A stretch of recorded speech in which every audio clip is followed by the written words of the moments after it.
expect in the bill in the Senate, including on carried interest, business provisions being made? Look, we're just getting started with the Senate in terms of, our focus has been on the House.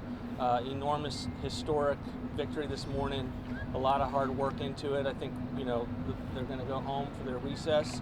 Obviously, Senator Crapo and the team and Senator Thune have been working diligently to be prepared. And we'll start those conversations today. Could you face the cameras a little, sir? Is the White House at all flexible on assault and heading into the Senate? Look, we're really excited about the package that just occurred, and I think the message that we would have is the extent to which it's a very careful balance. And it was not easy to get to where we were this morning. A long series of late nights in this week, and ultimately the president closed it out. And so obviously the Senate's going to want to put its mark on it, but there's a certain coalition there to both accomplish what the president wants to do and have the votes that are necessary to get it through Congress, and we want a bill to the president's desk by July 4th. Can I ask you about this Moody's downgrade? That's got to hurt a little bit to the nation's budget. Well, look, Moody's is catching up with their other rating agencies, but by being irrelevant for the last 15 years. So I think there's a timing aspect of what they were trying to do in an attempt to sink the president's tax cut.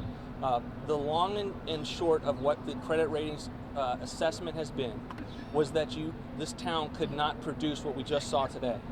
Well, their accusation is that this political class could not get to the point where we actually have major spending reforms on a bill, and we just put $2 trillion of mandatory reforms and savers that goes to the heart of the argument. Do we have issues as a country with what we need to do to get to balance? Absolutely. The president is committed to getting to balance.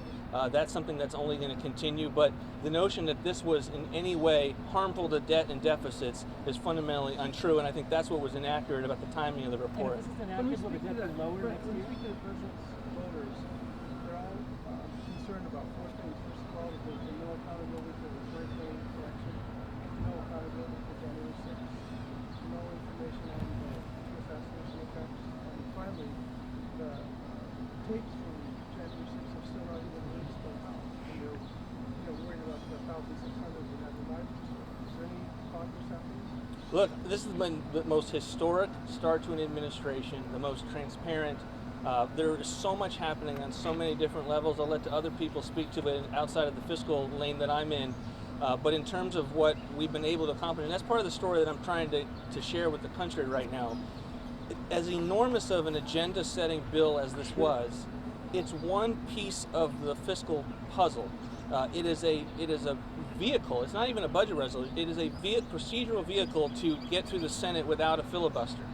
And so when you add the tariffs and the significant amount of revenues that are coming in from the tariffs, when you add the appropriations process with regard to non-defense spending, we just in this bill set up a major opportunity to be able to go after non-defense spending consistent with the budget resolution that we just sent up to make the DOGE cuts permanent as a result of ensuring that with Republican votes we're going to increase defense spending and with Republican votes deal with our border security issues and be able to fully secure the border.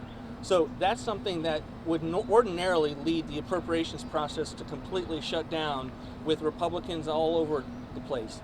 We have prevented that from happening with this bill in the House. Will some of the